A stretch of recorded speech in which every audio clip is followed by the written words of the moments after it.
So let me know if you can see my screen. Yes, sir. Yes, sir, it is good. Okay. So today we will look into two more things. That is, one is interface, another one is abstract class. So what is interface? Interface is uh, similar to a class. It looks similar to a class, but the only thing is that uh, define we cannot define the body of the or the logic part of a method within interface. So how it will look like? Sorry. So the keyword is interface. This is the keyword you have to use. We use public class something, some name. Here it would be public interface and then the name. Also the other part, what is required here, that is, here you can see this is object, this is the return type, right? It is the return type. Call is the name of a method. Here object o, again it is the argument, but after that you can see that it is a semicolon. In general what we see, that here the curly brace will open, you will write the logic, and then you will close that curly brace. But here it is not the scenario. So what is the utility of interface then? Like, I am not writing the body, so obviously it cannot be directly instantiated. Only thing is that when we had those virtual classes, we have defined virtual classes, we have extended, okay, we have extended uh, extended that class. Now it will be implements. Implements is another keyword by which we can inherit from one interface. And what is the reason for putting this inheritance from interface? That is, I am defining the guideline how you should write your method. Like, what is the signature of the method that I am defining, and then I am just giving it to you, that you write the logic of your own. But if you have to follow a specific structure, then you have to implement this interface, and your method definition should look like this. Say this function, this interface, say the name of this interface is shape, okay, or shape functions. Now for say shape functions, you can have different functions or different things to handle. Probably you have to calculate the circumference and you have to calculate the area, okay. And I am just putting the method names and the return types here. Like, say the circumference, the method name is circumference, and it can take up to two uh, double values, double a, double b, and it can return one double. Same way, area can take two arguments and it can return one value. And when you have to derive, you have to write your own class. At that time, if you extend this, if you implement this interface, in that scenario, what will happen? It will come back to you saying, if you say you are just creating one class, that is rectangle, class rectangle. So in rectangle you can just calculate the area and you can calculate the uh, circumference. For that you just need those length of those sides that you can take. But the important part is that circumference, to calculate the circumference you have to use the method circumference itself. The word, the name of the method would be circumference, and for area, the name would be area. And think about, three different classes. Say one is circle, one is rectangle, one is triangle. Okay. So for these three classes, whatever method name you are providing, like you cannot put different method name, you cannot put different arguments there. So only thing is that when somebody is going to actually utilize those classes, that is rectangle, circle, or triangle, and they want to calculate the area or circumference, they don't need to remember separate methods and separate signature for them. They only know that whether, like, if it is type of any shape, then for circumference the method name is circumference only, right? As you have seen this, like that mean max values, say if it is integer, long, or double, or whatever it is, you don't need to remember the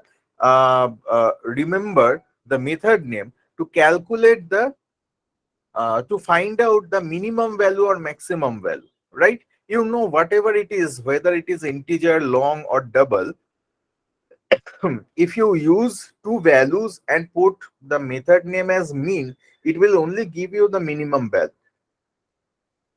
And for max also, it will give you the maximum value.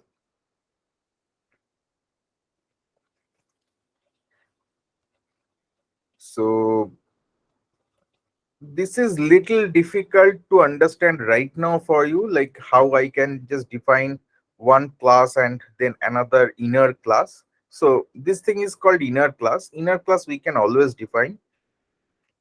Important thing is not the inner class. Important thing is that here you can see this function logger is a class, and it implements function. Function means this interface, right? This is the interface.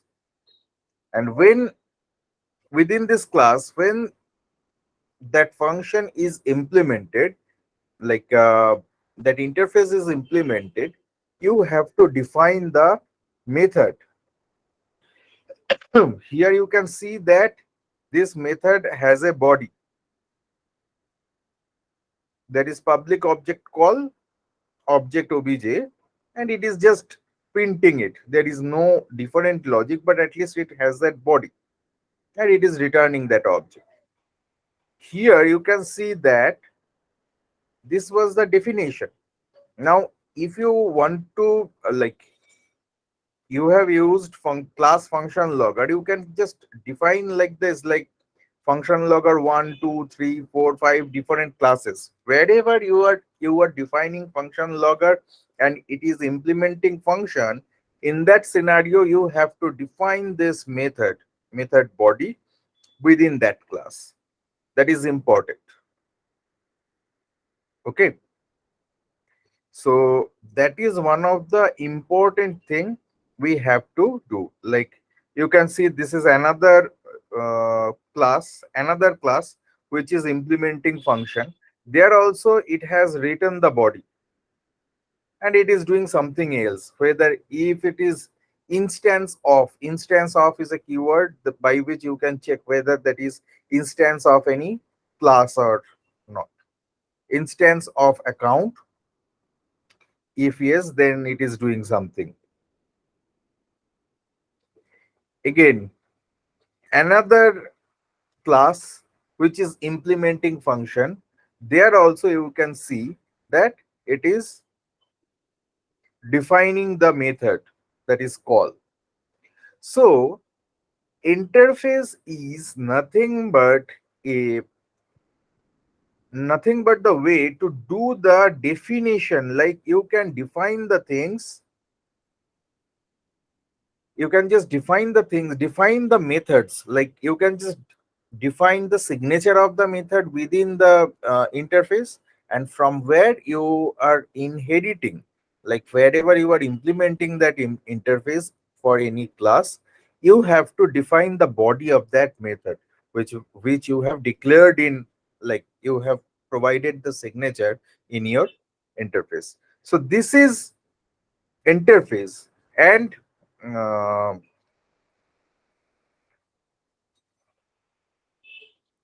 then we have to look into the abstract class.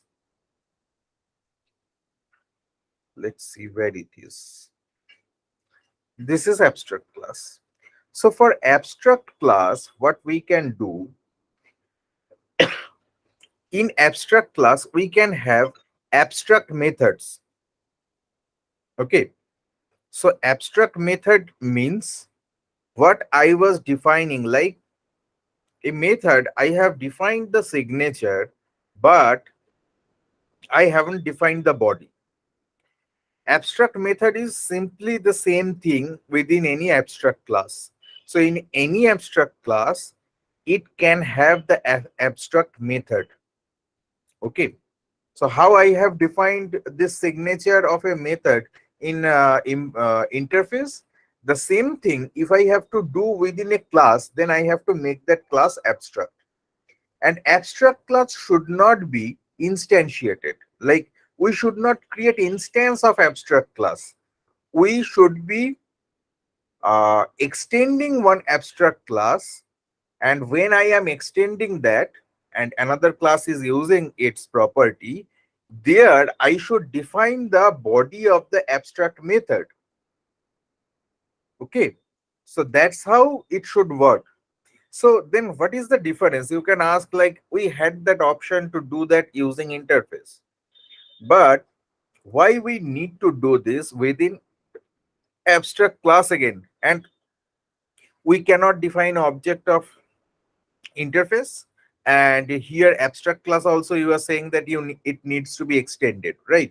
So then why we need to do that? The reason is, in interface we cannot write body of any method, we cannot define body of any method, but within abstract class we can define few methods as abstract. Few methods can be abstract, but few methods we can define the body of that method as well. So that means there are two different purpose. One is completely providing you the guideline, that is the interface. But for abstract class, say there are few common things you are going to do. Those common things you can just define the body within that class, and the child classes can use that. Child inter objects of child class also can use that. But uh, for those where the method name needs to be generic, but the functionality at the background, whatever is there, that is not generic, that you have to define within abstract class. That is, few of the methods you are defining, you are defining the body as well, you are defining the logic, and few of the methods you don't know what should be the body for its child class to define, like they should define the body, but you are only providing the guideline that your method signature should look like this should be the name, this is the input argument, this is the output argument, or the return type. Okay, so in that scenario you should use abstract class. Now these things you would not see much in your real time implementation. These are very uncommon, I would say. Most of the time we don't need this, but you have to use these things. You have to use abstract class, you have to use interface when, say, we are going for batch class. In that scenario we have to use, or like, that should be implementing interface. So what does that mean, to implement one interface? That you have to understand, right? So I would suggest whatever I have told, if you have any question, just let me know. Otherwise, just go through this details once, and then I will move into another thing which is called the access specifier, like this public, private, protected, and default, how that works. So we will move into that. If you have any question, just let me know. Okay.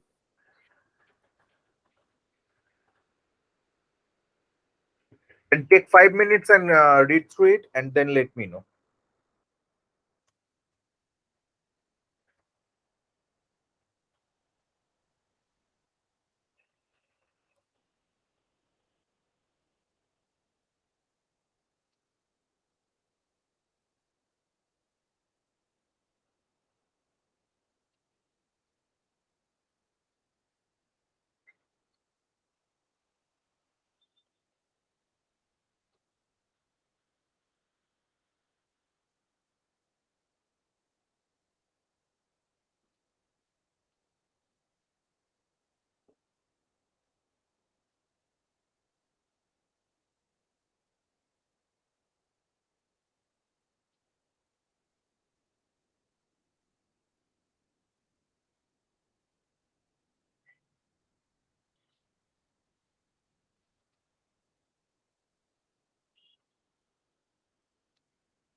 Hi, sir.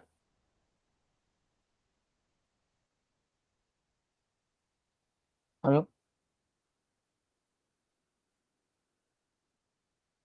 Yes. Tell me. Sir, I have a question. As you said, like the interface is required for the batch classes.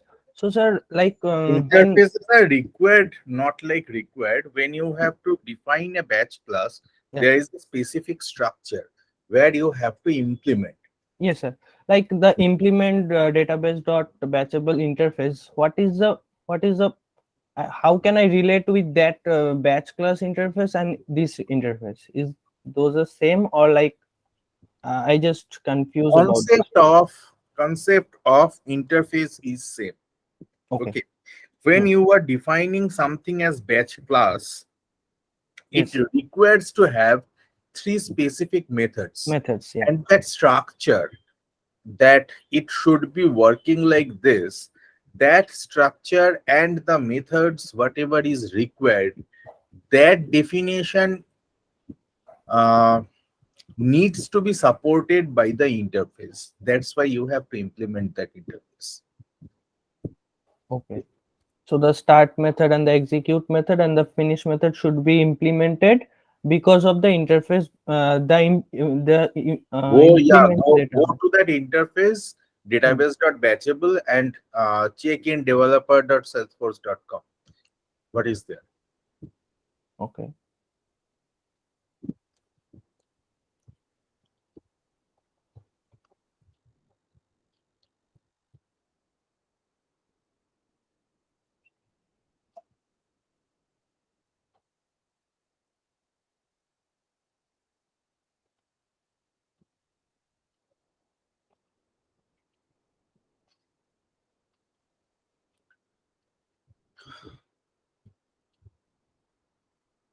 Are we done? Yes, sir, but I have a question, sir. Yep. Uh, so the thing is, in the interface class, they declared a method, and inside a method, they passed a argument. Okay, and the implement class, we also have a method, and we have a input argument. Then, what is the point to use the input argument in the That is the interface method? input argument, whatever you are seeing. And when you are defining that in interface, that means you are providing the guideline that you have to use this signature. This is the signature you have to use. You cannot change this signature.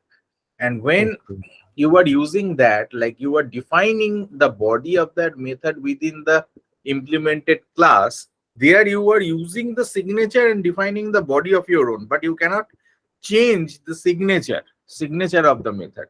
So that okay, means whoever wants to actually look into that how to access the method from that class, they don't even need to know what is written within your class. If they know that what is the interface and what is defined there, so that means it would be easy for that person to understand that, okay, I have to call this method with this kind of argument and it will return this kind of value.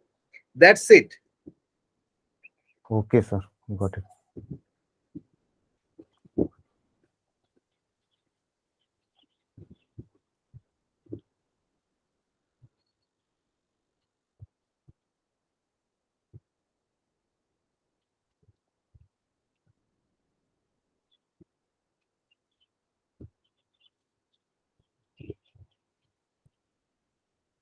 So are we done? Should we continue? Yes, sir. Yes. Yes. Okay. Now, there is another important concept we need to understand now, which I told that we will go through later. That is public, private, protected, and global keyword. So now you understand what is inheritance, right? That is, you can implement or extend something, and As you are doing that, you will be able to access the properties of, you can access the properties of parent class from child class. Simple. Now let's look into these access specifiers. What are these access specifiers? First one is public. This keyword is used to define a class or method or variable that can be used by any apex in this application or namespace. What is namespace? That you have to understand gradually. When we are defining any package, package means as a whole your full application, like you can just install mm, different packages from App Exchange, right? You can go to, in Salesforce, you can go to App Exchange Yes, sir. and you can install App Exchange packages. Now, when you are defining anything like any App Exchange package, uh, like somebody has built that package. Someone, some company, people has built that package, right? So whenever you are building any package, you need to have your own namespace. Namespace is nothing but a virtual segmentation, that this is my space where I am writing my code configuration, everything. Okay, so that is a virtual space where it is a kind of like, you can think about, uh,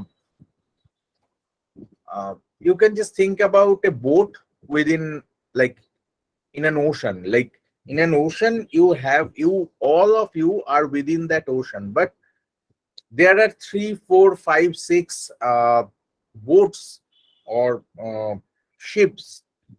Those are the spaces where specific type of thing or specific category, specific elements are there.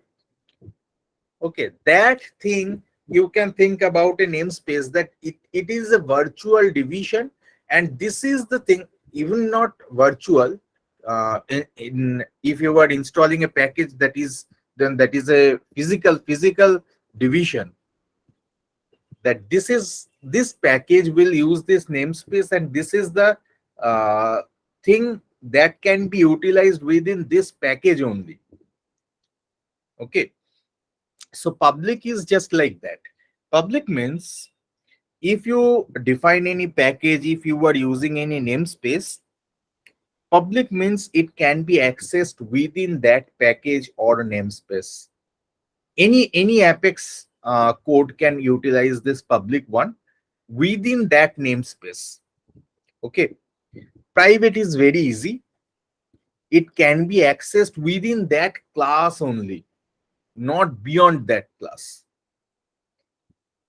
It is saying that only locally within the section of code in which it is defined. Okay, this is the default scope of all methods and variables that do not have a scope defined. This is more important part to remember. That is, if I am not specifically defining any access specifier, these things, this private, public, protected, global, these are called access specifier or access modifier. Both things are like uh, the same thing. It is practically the same thing. Now this access specifier or modifier, if you are not defining it specifically, like you haven't written anything, like if you don't like public class, then also, like if you write only class outer class, then also you can define a class. But the access, the visibility of that class is, would be local to that segment only. If you have any inner class, that can only access that. Any outer thing cannot be cannot be accessing the methods or properties. So if you like, if you write private for any variable or method, then that can be accessed within that class only, not outside that class. Now, then we have this protected. Protected is very much important to understand with respect to inheritance. So, if you have a base class and you have a child class, whatever properties are defined as protected can be accessed within child class, can be accessed within that class, and can be accessed within the child class only, not outside that. So, if these two classes are related, if two classes are related, then only protected can work. So protected means I am defining something, some variable or method within one class, and I am inheriting that, specifically inheriting. Then only I can use that.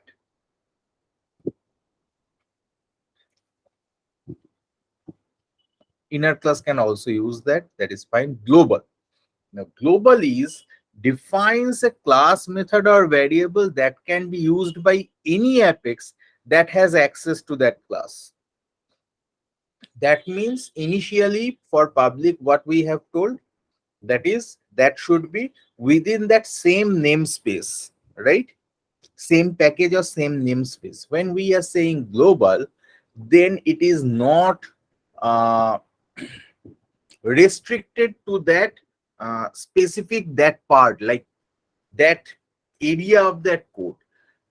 Mostly global is defined for web service. Web service means if you have to access apex outside of your Salesforce or that outside of your application, then you should define that as global. What does that mean?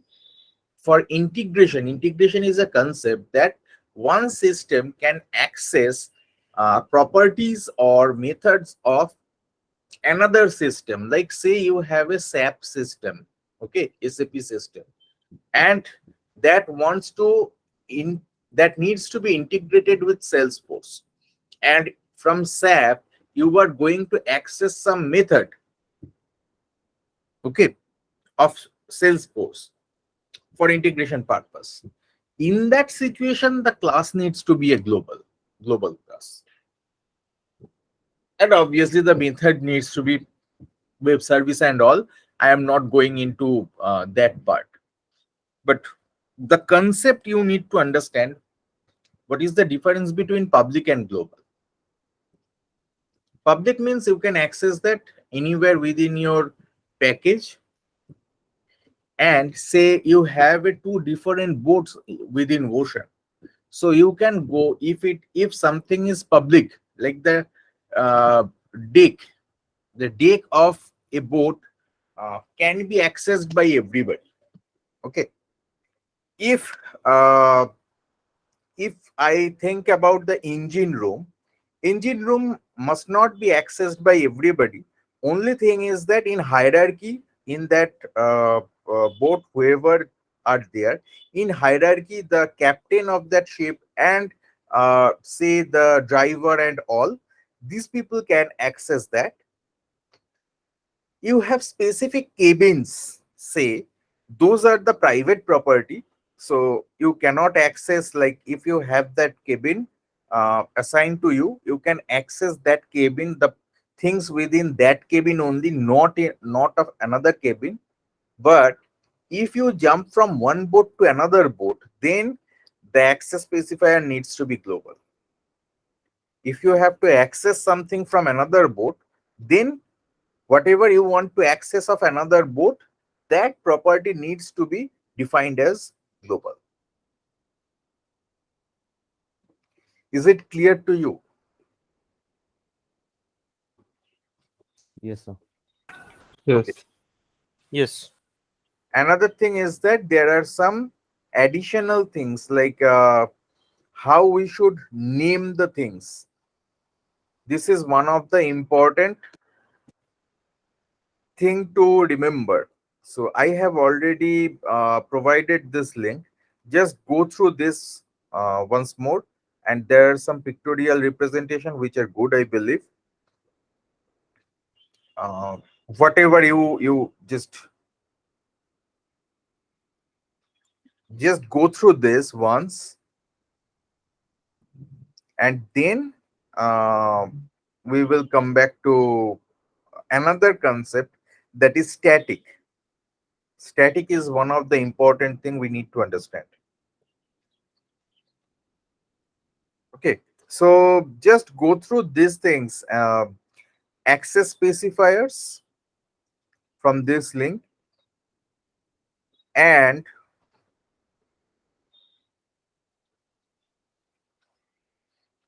this part, what is class, methods, operators. Header is that much, that header and body is fine, like we have already talked about this. Return and till this thing, just go through these things once, and then we will come back to the concept of static.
Yes, sir, done.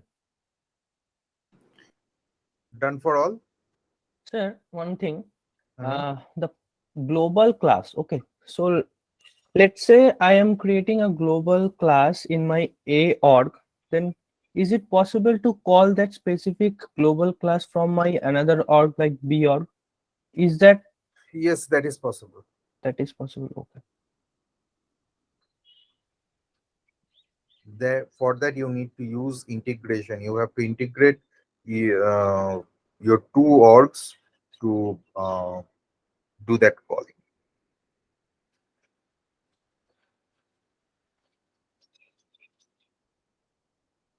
Integration by any ALG system or anything else like There are specific things when you are doing this.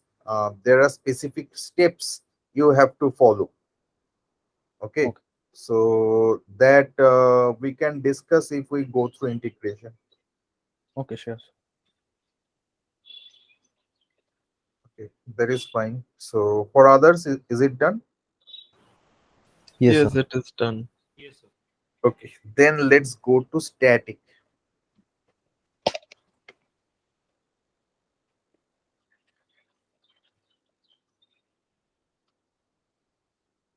So let me check.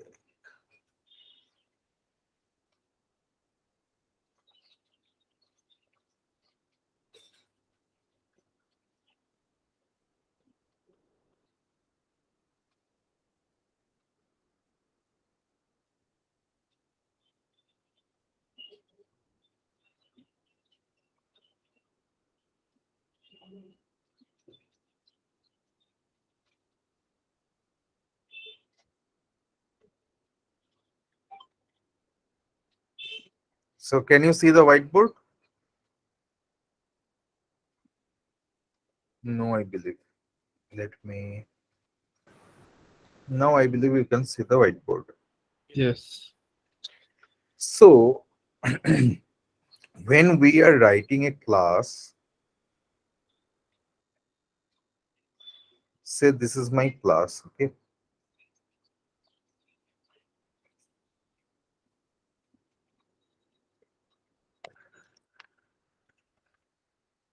class. Yes. See. So when we are defining a class, from that we have to define the objects to access the properties of that class. Properties means methods or variables. So I have to define objects. That would be, this is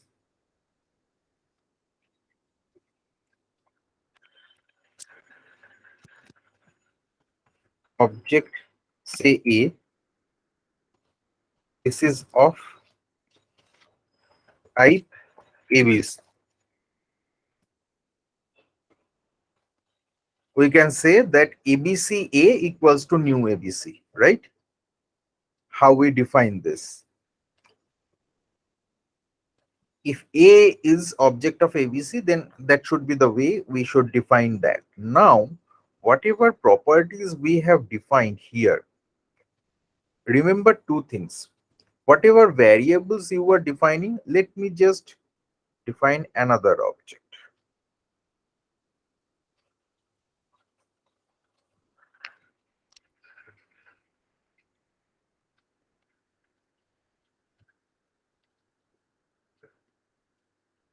This is nothing but a container, and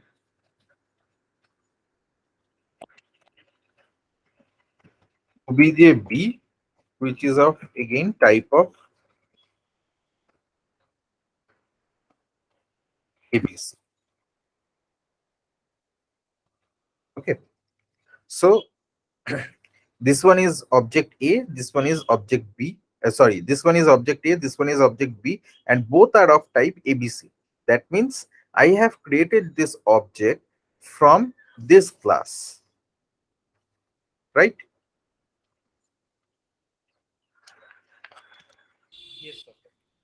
From this class. And this is also the same.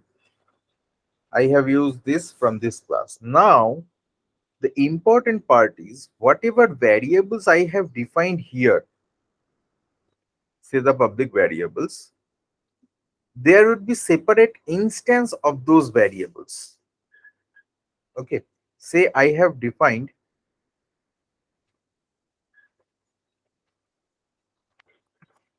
var means variable. I have defined variable x, y, and z. Say this x, y, z, there would be different instances of x, y, z here, and there would be instances or copies of x, y, z here in general. So I have defined these variables. So a copy of x is within a copy of x is within object B. This happens, but for method, if I am defining any method, okay, say mod is one method, then this method, there would not be separate copies of method for all the objects. There would be one method struct. This method, like class is the blueprint, right? We cannot access that, so that needs to be instantiated. So this method mod will be instantiated when first one object is defined. Like when, say I have defined a first and then b, then whenever a is defined, this method copy of this method actually instantiated in memory. And whenever I will try to access, say if I use this a dot mod, then it will access the same copy of mod. And if I use b dot mod, then also that will uh, execute that same method, say same copy of that method. Only difference is that the context, of mod will be different. How? If I have done anything, say within this mod, I have written x plus y plus z. Okay. If I write that x plus y plus z within mod, then when I am calling from A, when I am calling with this A, it will use the copies of x, y, z defined within A. If I call it from B, it will take the instance of xyz which is defined within B. So the context of execution is different. Okay. It is something like uh, you are just playing cricket, you have your own bat, your partner, he has another bat. Whenever you are playing with your own bat, and your partner is also playing with his own bat. So the same uh, company's same bat, you have two different instances. Okay, so you are using of your own and your partner is using of his own. Till now what I have told, is that clear? Yes, sir. Okay, now there comes the new concept, the concept of static. Now the concept of static. What is static? If I define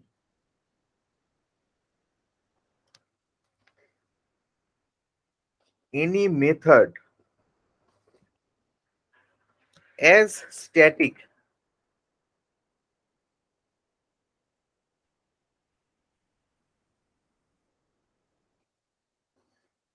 then this feature will be little different. How?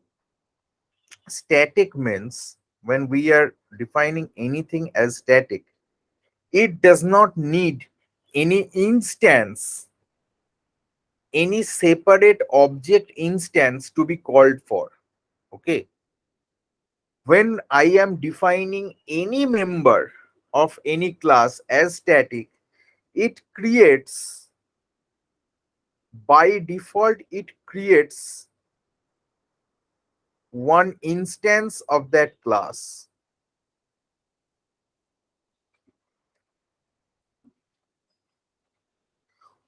And this instance is called class instance. So that means if you are defining object A, object B, you have to define these things separately.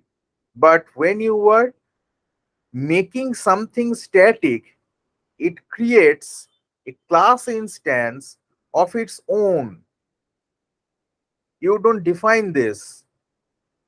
System will create this instance of its own, and whatever the static properties of that class, that would be instantiated, those the copy of those things would be created within this, all the static things, not the non-static ones. Remember, only the static ones will have the copy here.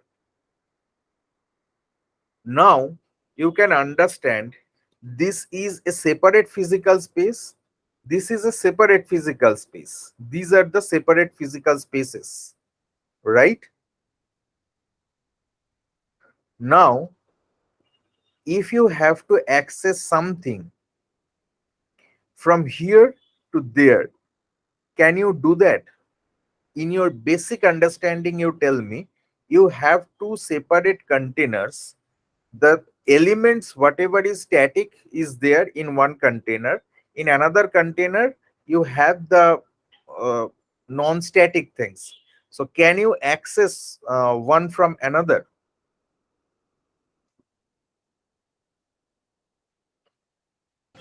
No, sir, I guess. Yes. That's why when you are writing any property, defining any property as static, and you are trying to access that property from a non-static context, it will give you the error. I believe you have already seen this kind of error in your program, that you have defined one variable as non-static, and from your static method, you are just trying to utilize that variable. Whatever it is within this math method, if I just try to put x plus y plus z, it will tell me you cannot use uh, non-static elements from a static context. Got my point? Yes, sir. Okay, now look at this. I have already told about the methods. Now let's have static p comma. So now I am defining two variables as static variables, this p and q. So what will happen? For method, we knew that if that method is not static, then when the first object is defined, uh, system will create one instance of that method, and that same instance will be used. But for variable, every object would have their own copy of variables. If any method is static, then there would be a static, that is, there would be a class instance by which we can access those that method, right? And when something we define as static, as we are using that from class instance, what will happen, we can just use that class name dot. You don't need to define any object for that, because system by default will create this class instance. There would be one object that would be created internally. So whenever we are defining anything as static, we call that with uh, we call that with class name dot rather than object name dot, right? We don't define that object. Now what will happen with the static P and Q? So the static P and Q will be defined here. Within the class instance,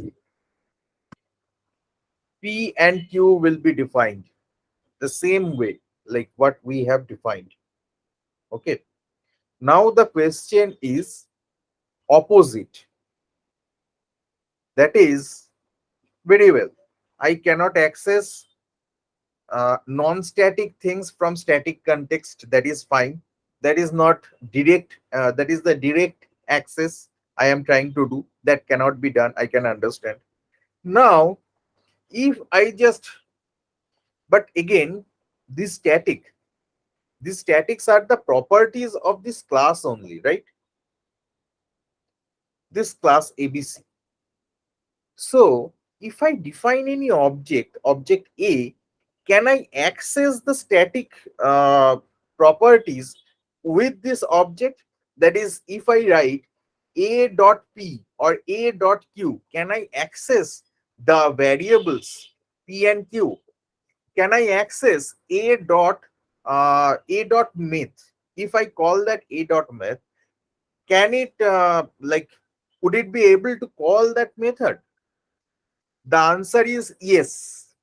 Then again the question is which, like if I am trying to access P or Q from object A or from object B, which copy will get called, because they do not have separate copy of P and Q within this structure. Like within this space there is no concept of P or Q. It is not defined separately. The answer is I will be able to access, but I will access directly the uh, instance. The P and Q will be accessed from the class instance. Within class instance, whatever I have defined, I can access that with class name dot, or I can just use any object of that class and call that method or that variable, that is the property, uh, and it will only call that single instance. So that means if I put a dot x equals to 10, if I put here equals to 10,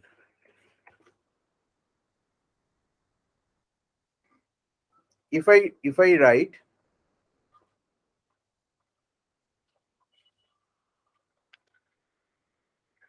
a dot x equals to 10,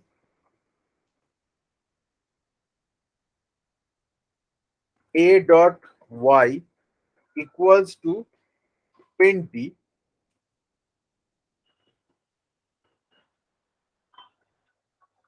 dot dot, I am not going to that other things. Now I am putting a dot p equals to 50.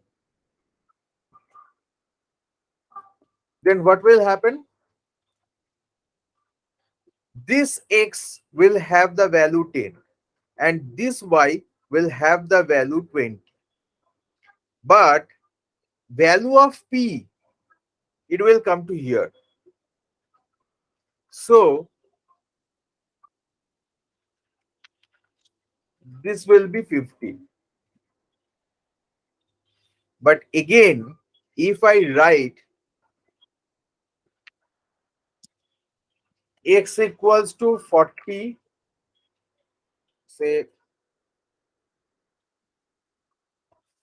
b dot x equals to 40,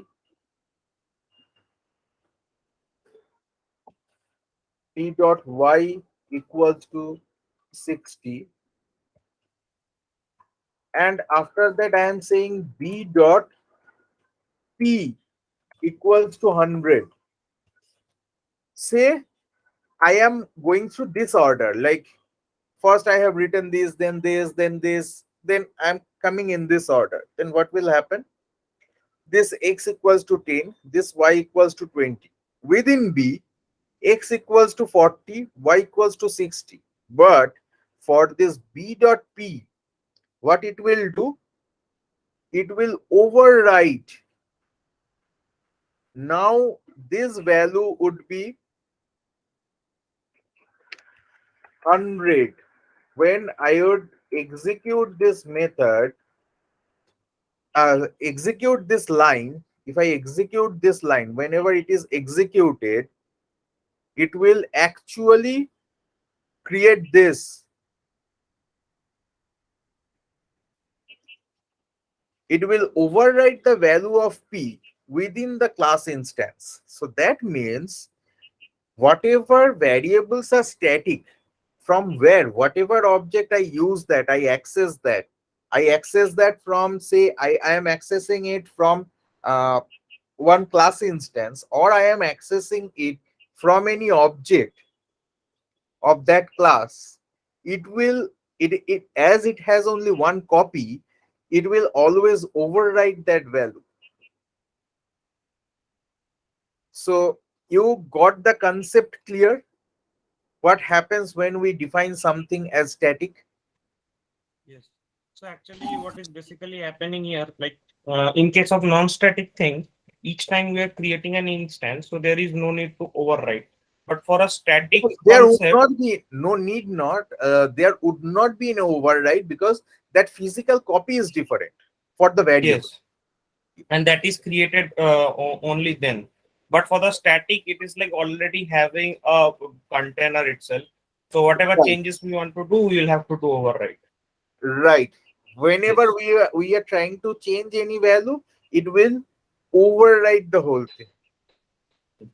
So in case of static, like it is a predefined memory allocation thing that this program Kind of. should. Yes, Yes, yes, yes, yes, yes. Whenever that method is whenever you are defining the first object, then only that of any class, at that time, ideally, it creates the class memory as well. Like this class instance is created when the first object is actually defined. yes. So that is the way it works. So I Okay. would suggest just take a screenshot of this, so that you can remember whenever you were just working on, like, with static, and if you were confused for your initial days, this thing can give you that proper understanding, like what you are doing, how it is working. And remember, in Salesforce, the static value can only contain its values, these values, for a specific transaction. For any new transaction, for any new person, it will work separately. So this class instance is is there in your memory for any single transaction. Okay, for new transaction, you have done one transaction and your code snippet got executed, it is fine, it is completed. These values will, like whatever you have put or whatever you have done, that will get destroyed, and uh, the new execution of a new transaction will actually, it will start fresh. It will reset everything. So, like for object A, what is like the space where you have defined object A, once that execution is completed, the whole execution, then this instance, when this instance is died, like when within the curly brace, like within any body, like within any for any class, any method, you have defined this object A, it will get destroyed whenever the second bracket, the curly brace, is completed. That means the body is completed. This object will get destroyed. Static holds uh, till your execution of the full transaction is completed. Okay. Once that transaction is completed and there is a new transaction, static will get reset. Static will, like, once that transaction is done, this object will be down. This object will be destroyed. and then a new object will be created for a new transaction.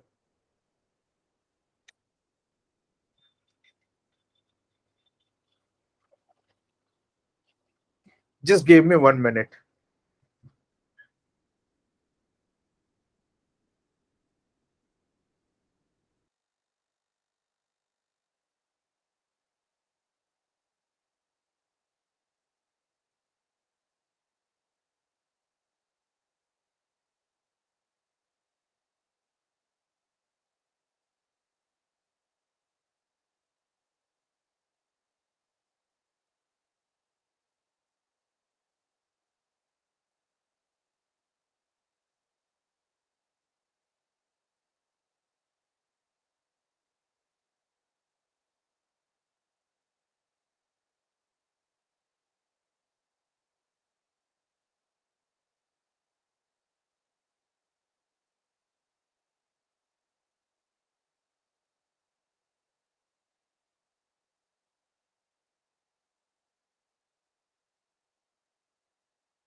Sorry guys, I'm back. So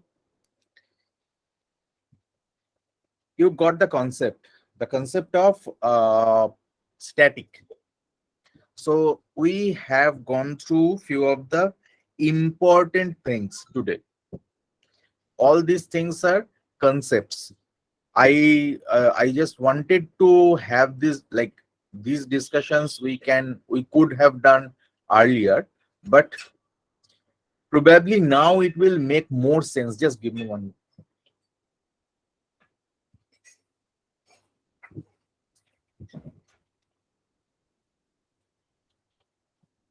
Probably now it will make more sense to you that or you can understand like how this is working actually at the background, because the concept of class and object you need to understand first, then only you can understand this concept of static.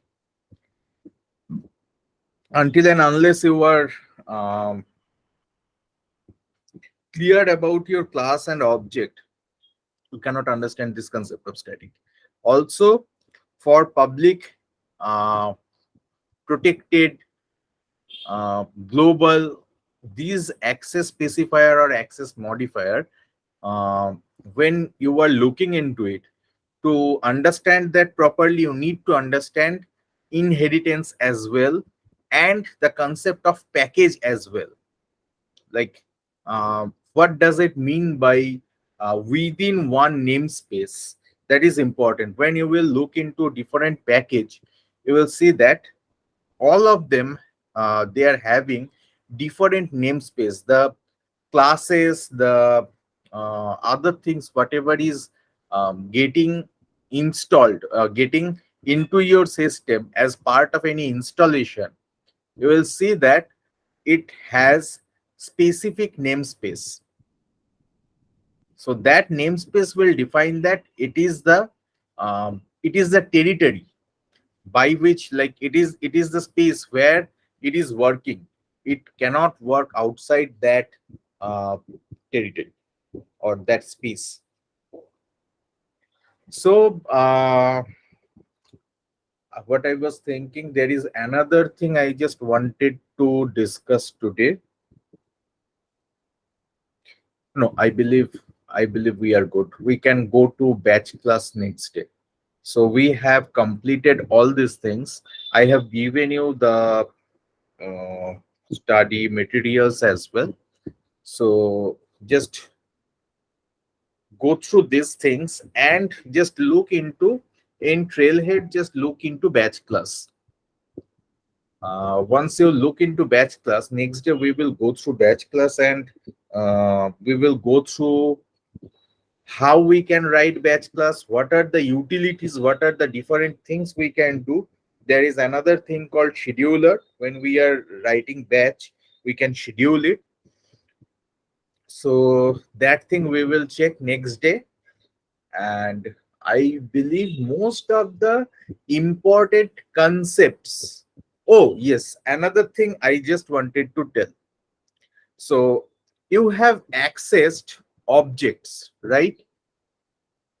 You have access objects in your class. There is another thing, that is custom settings and custom metadata. uh, Using,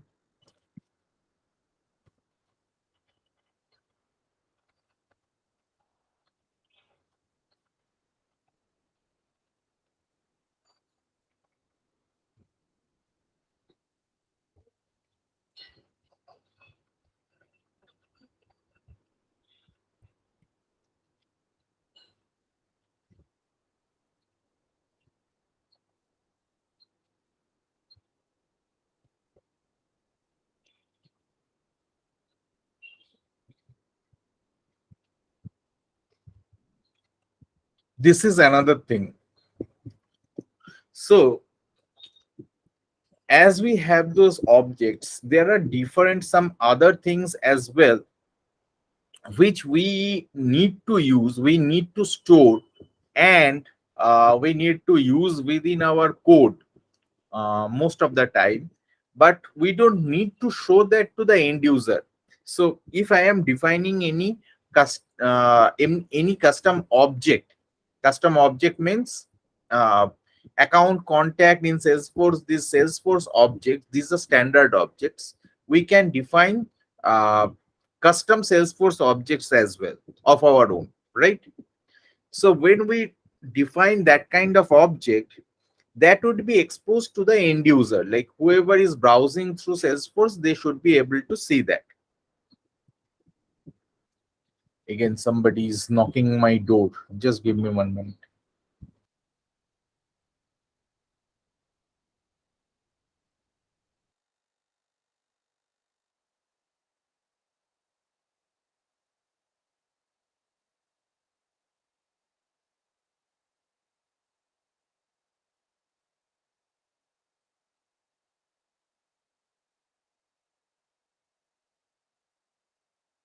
Yeah. So whenever we are storing any data, uh, we are just showing that, like, if it is a custom object, it will show that data to that end user. But there are few specific kind of data which we don't want anyone else to, like, the end user should not see that. Those are not relevant for them, but it is relevant for you.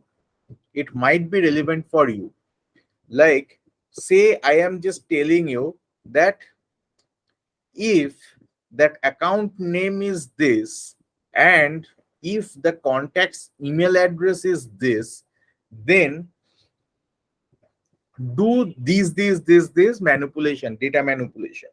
And it is a fixed requirement, like you need to use that multiple times.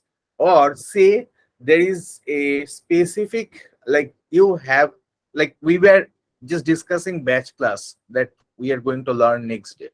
Say there are five different batch classes and you need to execute them in specific time. Okay, you have the given time, the time is defined somewhere, like you, the requirement is given to you, and you have to uh, execute those batch classes in those specific times. How you can do that? You have to use these values, right? And the thing is that today I am telling you that batch 1 should execute in 10 a.m.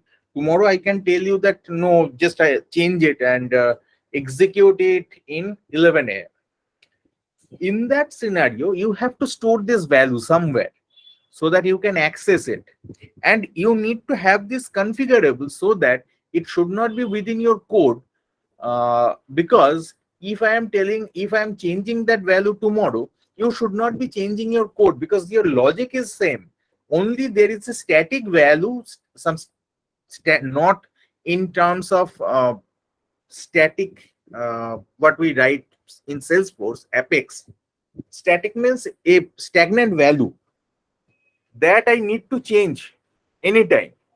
In that scenario, how we can utilize that? So there are two different ways. Custom labels we can use for this kind of values. But if it is a simple single value, then only we use this custom label. But if it is something, say you have the batch name, you have the date, time, when you have to execute your batch classes. So it is a related data, right? So these related data you cannot store in custom level. You can, but that would be more difficult thing. In that scenario, there are two things we can use. One is custom settings, one is custom metadata. Custom settings is the older concept. Custom metadata is the newer concept, and it was introduced later. So just look into this. What is custom settings and what is custom metadata, and what is the difference between these two things? So you got the basic idea, like and copy these links. This is required. Like you need to go through this later. So the basic concept of custom settings and custom metadata, when we should use it, that there is some data which we need to use in my class or somewhere else, but I don't need to expose that to the end user. That is not required for the end user, but I need that data for my programming, for my coding, to reference that in my coding. And those values, those static values can change anytime. In that scenario, what I will do, I will store that in custom settings or custom metadata. Ideally, do that in custom metadata now, and work on that custom metadata. Like with code, you can access custom settings and custom metadata. Okay, in Apex, you can directly query as you query custom objects, custom Salesforce objects. You can do the same thing. But the more efficient way of doing that is that accessing those values without querying. So for custom settings, it is long back. We have that for a for quite some time. For metadata, previously it was not possible, but now it is possible to access the records of metadata as well without querying. Without querying, within Apex, when we are using custom metadata, without querying also we can get those values. That is possible. Okay, so let me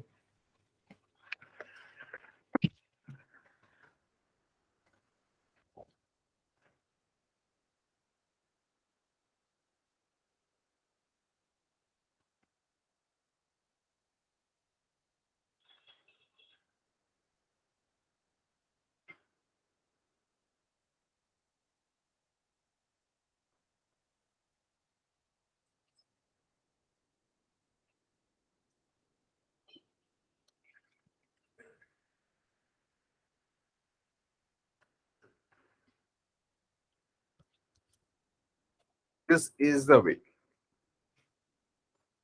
So do one thing. Uh, for next day, the assignment would be define one custom metadata, create 4 fields there, and just create 4 fields and few records, 4 to 5 records, 10 records max. Fetch those records in your Apex method in one class, one Apex class, in one Apex method. Fetch those values and print that using system debug. That's it. Okay. So Sir, how you can like define one custom metadata, define 4 fields, create few records. After that, fetch those values, fetch those records of that custom metadata. In custom metadata also you can create those records, right? yes, yes, So fetch those records and print those records using system.print. okay. Sorry, system.debug. So it will give you the idea like what, where you have to define that, how those fields needs to be defined, how you can create those values, and then uh, from your code how you can access that. So I have given this link as well, the next link. You can just check that link.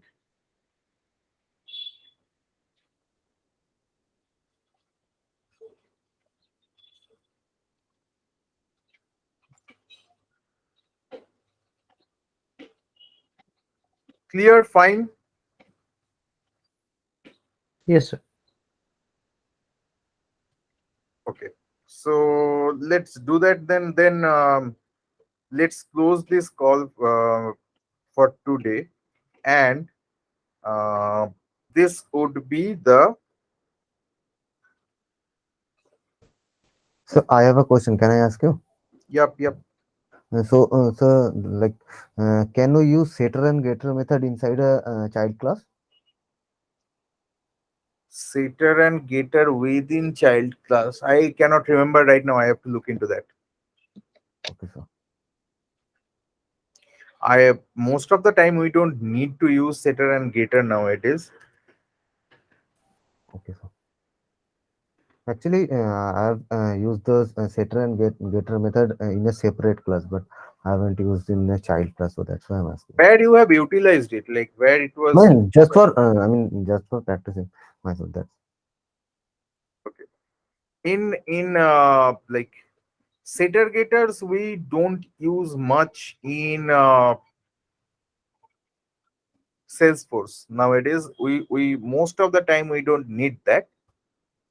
Uh, you can use that. okay. So within inner class, can we do that or not? I will check that and I'll let you. I cannot Okay, sir. remember that right now. Okay, sir. Thank you, sir. Okay. Yep. Great. So let me stop the recording.